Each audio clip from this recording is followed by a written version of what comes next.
Halo semua. Pada video ini saya ingin menjawab pertanyaan dari banyak pengunjung yang bertanya tentang Eli Eli lama Sabaktani. Kita mulai aja ya.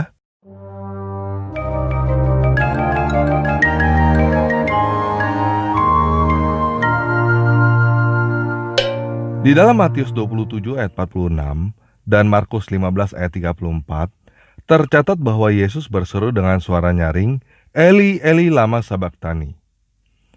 Banyak saudara-saudara Kristen yang belum tahu kenapa Yesus berseru Eli Eli lama Sabaktani. Dan biasanya ayat ini dipakai oleh umat muslim untuk berkata bahwa Yesus berseru kepada Allah yang di Al-Quran. Karena di dalam Alkitab terjemahan lain, tertulis bahwa Eli Eli lama Sabaktani artinya Allahku, Allahku, mengapa engkau meninggalkan aku. Nah, yang pertama ingin saya jelaskan adalah jika teman-teman ketemu dengan umat muslim yang berkata bahwa Yesus berseru kepada Allah yang di Al-Quran ketika disalibkan, teman-teman harus tahu bahwa orang itu sedang berdusta. Sebab Al-Quran membantah bahwa Yesus disalibkan. Dengan membantah bahwa Yesus disalibkan, maka secara otomatis membantah bahwa Yesus berseru kepada Allah ketika Yesus disalibkan. Karena menurut Al-Quran peristiwa Eli Eli lama Sabaktani tidak pernah terjadi. Oke? Supaya lebih jelas, kita baca Matius 27 ayat 46 di dalam bahasa aslinya dari website Open Biblika ya. Di dalam bahasa aslinya tertulis seperti ini. Peri deten enatin horan eboisen, ho Yesus phone megale legon. Eloi Eloi lema sabachthani. Tot estin temau ina time ekatelipes. Kita lihat di sini tidak ada kata Allah ya. Adanya kata Eloi dari bahasa Aramik dan kata T dari bahasa Yunani yang artinya sama. Bahasa Inggrisnya adalah God. Bahasa Arabnya adalah ilah. Bahasa Indonesianya harusnya dewa. Kalau teman-teman bingung kenapa saya menggunakan kata dewa, bukan kata Allah atau Tuhan, silakan lihat penjelasannya di playlist studi kata yang ada di channel ini ya. Intinya, Allah yang di dalam Alkitab bukan nama, tetapi kata yang artinya sama dengan dewa, dewata. Nggak lebih, nggak kurang. Sama. Oke? Jadi di dalam Matius tanpa ragi diterjemahkan begini. Kemudian sekitar jam ke-9 dalam kurung 3 sore. Jam yang digunakan oleh orang-orang pada zaman itu berbeda dengan jam yang kita gunakan sekarang. Di dalam bahasa aslinya tertulis jam ke-9. Jam ke-9 pada zaman itu adalah jam 3 sore pada zaman sekarang. Yesus berseru dengan suara yang besar, Eloi Eloi lema sabachthani, yang artinya adalah, Dewaku, Dewaku, supaya apa kamu meninggalkan aku?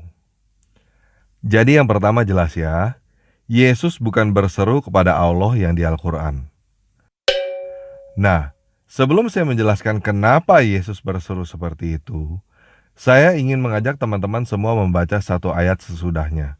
Matius 27 ayat 47, di situ tertulis bahwa orang-orang yang melihat Yesus berseru Eloi Eloi lema sabachthani menyangka bahwa Yesus memanggil Elia. Kenapa mereka menyangka Yesus memanggil Elia? Karena mereka berbahasa Yunani. Mereka sudah tidak mengerti bahasa Aram atau Ibrani. Nah, kenapa Yesus berseru Eloi Eloi lema sabachthani? Karena Yesus menyatakan bahwa dia menggenapi nubuat, ramalan tentang Mesias yang ada di dalam Mazmur 22. Karena Mazmur 22 ada 31 pasal, jadi saya bacakan poin-poinnya aja ya. Silakan baca sendiri keseluruhan Mazmur 22. Mazmur 22 ayat 2 di dalam bahasa Ibrani yang ada di openbiblika.com tertulis seperti ini. Eli Eli lama azafetani, Ravo misfati di vere sagati. Kita lihat di sini gak ada kata Allah juga ya di dalam bahasa aslinya. Jadi ingat ya, kata Allah yang ada di dalam Alkitab terjemahan Lai hanya kata biasa yang artinya dewa, dewata. Oke? Mazmur 22 ayat 1b Alkitab terjemahan lain tertulis seperti ini. Allahku, Allahku, mengapa engkau meninggalkan aku? Aku berseru tetapi engkau tetap jauh dan tidak menolong aku. Jadi jelas ya, Mazmur 22 ayat 1b ini sudah digenapi di dalam Matius 27 ayat 46 dan Markus 15 ayat 34 yang tadi kita baca. Kita lanjut di dalam Mazmur 22 ayat 7-8, tertulis seperti ini. Semua yang melihat aku mengolok-olok aku. Mereka mencibirkan bibirnya, menggelengkan kepalanya. Ia menyerah kepada Tuhan. Biarlah dia yang meluputkannya. Biarlah dia yang melepaskannya. Bukankah dia berkenan kepadanya? Nah, Mazmur 22 ayat 7-8 ini sudah digenapi di dalam Matius 27 ayat 41-43. Demikian juga imam-imam kepala bersama-sama ahli-ahli Taurat dan tua-tua mengolok-olok dia dan mereka berkata, orang lain ia selamatkan, tetapi dirinya sendiri tidak dapat ia selamatkan. Ia Raja Israel, baiklah ia turun dari salib itu dan kami akan percaya kepadanya. Ia menaruh harapannya kepada Allah. Baiklah Allah menyelamatkan dia jikalau Allah berkenan kepadanya. Karena ia telah berkata, aku adalah anak Allah. Jelas ya? Sekarang kita baca Mazmur 22 ayat 16-18. Sebab anjing-anjing mengerumuni aku, gerombolan penjahat mengepung aku. Mereka menusuk tangan dan kakiku. Segala tulangku dapat kuhitung. Mereka menonton, mereka memandangi aku, mereka membagi-bagi pakaianku di antara mereka, dan mereka membuang undi atas jubahku. Mazmur 22 ayat 16-18 ini sudah digenapi Yesus di dalam Matius 27 ayat 35. Sesudah menyalibkan dia, mereka membagi-bagikan pakaiannya dengan membuang undi. Jadi jelas ya, Yesus berseru Eloi Eloi lama sabachthani bukan karena Yesus memanggil Allah yang di Al-Quran, juga bukan memanggil Elia. Yesus berseru Eloi Eloi lama sabachthani karena Yesus sedang menegaskan bahwa dia sudah memenuhi nubuat yang ada di dalam Mazmur 22. Apakah cuma itu doang yang digenapi Yesus? Tadi Eli Eli lama sabachthani tertulis di dalam Matius 27 ayat 46 kan ya? Kita sudah lihat pengenapan nubuat yang ada di beberapa ayat sebelumnya. Sekarang, kita lihat pengenapan nubuat yang ada di ayat sesudahnya. Matius 27 ayat 48. Dan segera datanglah seorang dari mereka, mengambil bunga karang, mencelupkannya ke dalam anggur asam, lalu mencucukkannya pada sebatang buluh dan memberikan Yesus minum. Sekarang kita baca nubuatnya yang ada di dalam Mazmur 69 ayat 21. Bahkan mereka memberi aku makan racun, dan pada waktu aku haus, mereka memberi aku minum anggur asam. Jadi saya mau jelaskan ke teman-teman begini. Semua yang dilakukan oleh Yesus di dunia sudah dinubuatkan di dalam perjanjian lama. Nah, karena di dalam video ini nggak mungkin saya bacakan ratusan nubuat tentang Yesus yang ada di dalam perjanjian lama, jadi saya kasih satu contoh aja ya. Yuk kita baca bersama Yesaya 53. Siapakah yang percaya kepada berita yang kami dengar? Dan kepada siapakah tangan kuasa Tuhan dinyatakan? Sebagai taruk ia tumbuh di hadapan Tuhan, dan sebagai tunas dari tanah kering. Ia tidak tampan, dan semaraknya pun tidak ada sehingga kita memandang dia. Dan rupa pun tidak sehingga kita menginginkannya. Ia dihina dan dihindari orang, seorang yang penuh kesengsaraan dan biasa menderita kesakitan.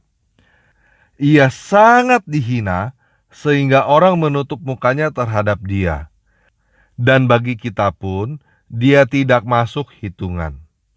Tetapi sesungguhnya, penyakit kitalah yang ditanggungnya, dan kesengsaraan kita yang dipikulnya. Padahal kita mengira dia kena tulah, dipukul dan ditindas Allah. tetapi dia tertikam oleh karena pemberontakan kita.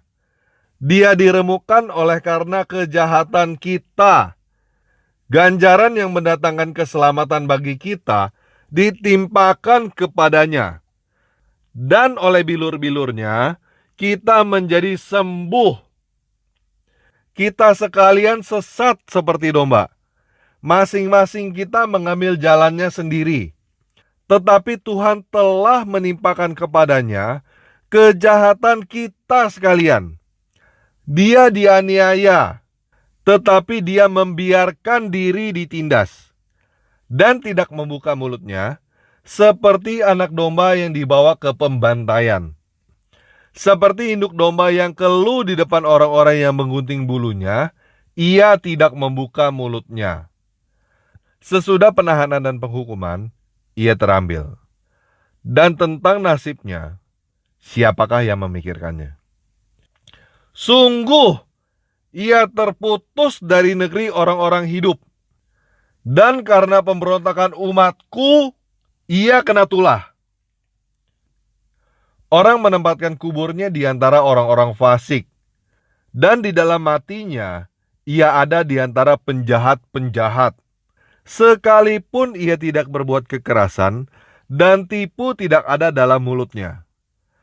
Tetapi Tuhan berkehendak meremukkan dia dengan kesakitan. Apabila ia menyerahkan dirinya sebagai korban penebus salah, ia akan melihat keturunannya, umurnya akan lanjut, dan kehendak Tuhan akan terlaksana oleh dia. Sesudah kesusahan jiwanya, ia akan melihat terang dan menjadi puas. Dan hambaku itu sebagai orang yang benar, akan membenarkan banyak orang oleh hikmatnya, dan kejahatan mereka dia pikul. Sebab itu, aku akan membagikan kepadanya orang-orang besar sebagai rampasan, dan ia akan memperoleh orang-orang kuat sebagai jarahan, yaitu sebagai ganti, karena ia telah menyerahkan nyawanya ke dalam maut, dan karena ia terhitung di antara pemberontak-pemberontak. Sekalipun ia menanggung dosa banyak orang dan berdoa untuk pemberontak-pemberontak. Jelas ya? Nah, bagaimana dengan kebangkitan Yesus? Apakah sudah dinubuatkan juga? Iya. Di dalam Matius 16 ayat 21, Matius 17 ayat 23, Matius 20 ayat 19, Yesus berkata bahwa dia akan bangkit pada hari yang ketiga. Dan di dalam Matius 12 ayat 40, Yesus berkata seperti Yunus tinggal di dalam perut ikan 3 hari 3 malam, demikian juga anak manusia akan tinggal di dalam rahim bumi 3 hari 3 malam. Silakan baca sendiri kitab Yunus ya. Jadi jelas ya, semua yang dilakukan oleh Yesus sudah dinubuatkan, sudah diramalkan ratusan tahun sebelumnya. Termasuk detail peristiwa kematiannya di salib dan kebangkitannya. Nah, bagaimana dengan Al-Quran yang berkata bahwa Nabi Isa tidak mati disalibkan? Itu karena Isa yang ada di Al-Quran, bukan Yesus Kristus yang ada di dalam Alkitab. Isa yang ada di dalam Al-Quran, lahirnya di bawah pohon korma. Yesus yang ada di Alkitab, lahirnya di kandang domba. Jadi jelas ya, dari kelahirannya aja udah terlihat bahwa Isa yang ada di Al-Quran bukan Yesus Kristus yang di Alkitab. Isa yang ada di Al-Quran seharusnya disalibkan, tetapi tidak disalibkan karena ada orang yang menggantikan dia. Isa yang di Al-Quran itu mirip seperti Yesus Barabas yang ada di Alkitab, yang seharusnya disalibkan tetapi tidak disalibkan karena ada Yesus Kristus yang menggantikan dia.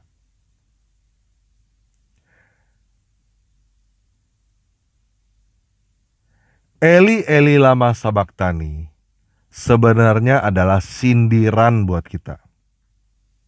Kita adalah para Yesus Barabas. Kita adalah para bajingan yang seharusnya disalibkan. Tetapi Yesus Kristus yang disalibkan menggantikan kita. Kita ini adalah penggenapan nubuat tentang anak Abraham yang seharusnya disembelih. Anak Abraham yang seharusnya disembelih nggak jadi disembelih karena Tuhan yang menyediakan kurban penggantinya. Bukan Abraham yang menyediakan kurban sebagai pengganti anaknya, tetapi Tuhan yang menyediakan kurban pengganti bagi anak Abraham. Yesus Kristus adalah kurban dari Tuhan yang disembelih untuk menggantikan kita. Kita yang seharusnya disembelih. Dengan menerima Yesus sebagai kurban yang menggantikan kita, kita adalah anak-anak Abraham yang tidak jadi disembelih. Nah, bagaimana jika kita menolak Yesus sebagai kurban yang disembelih menggantikan kita? Pertanyaan ini sama seperti bagaimana kalau pada waktu itu Abraham menolak kurban pengganti yang dari Tuhan. Apa yang akan terjadi? Ya, anaknya disembelih. Begitu juga yang akan terjadi jika kita menolak Yesus sebagai kurban yang dihukum bagi kita. Ya, kita yang akan dihukum selamanya karena dosa kita sendiri. Oke? Jelas ya? Nah, sekarang bagaimana? Sekarang kita udah tahu kenapa Yesus berseru Eli Eli lama sabachthani. Karena dia menyatakan bahwa dia menggenapi nubuat. Dan sekarang kita udah tahu jawaban kenapa keilahian Yesus meninggalkan dia.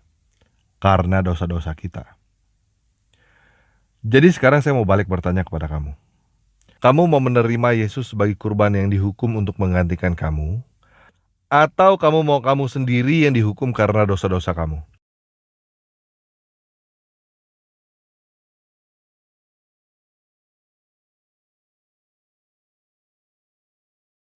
Bagaimana? Sekarang kamu mau yang mana? Nah, kalau kamu mau menerima Yesus sebagai kurban yang menggantikan kamu, ikuti doa ini sekarang ya. Yesus, terima kasih atas pengorbananmu untukku. Sekarang aku menerimamu sebagai Tuhan dan Juru Selamatku pribadi. Amin.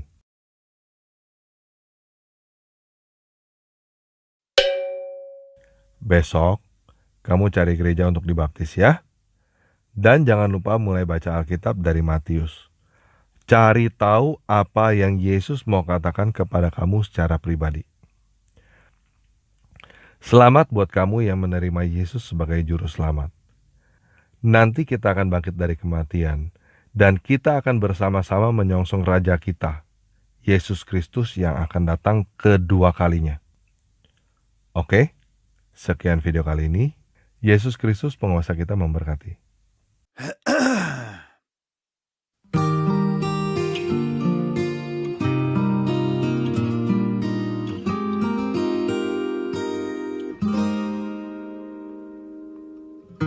坦然无惧，我来到施恩的宝座前，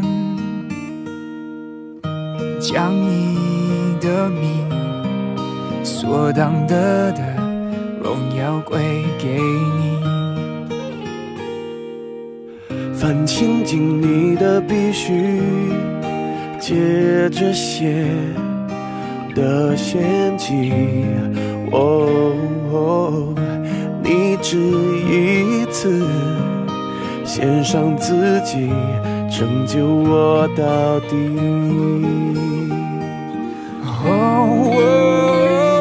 我怎么会不配当你的儿女？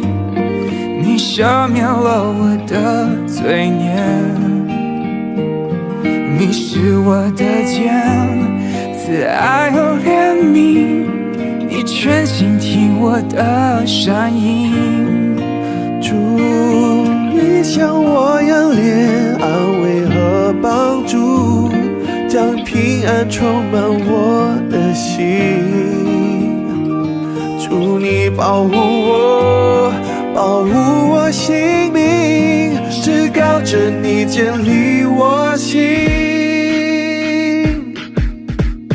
Yeah, come on.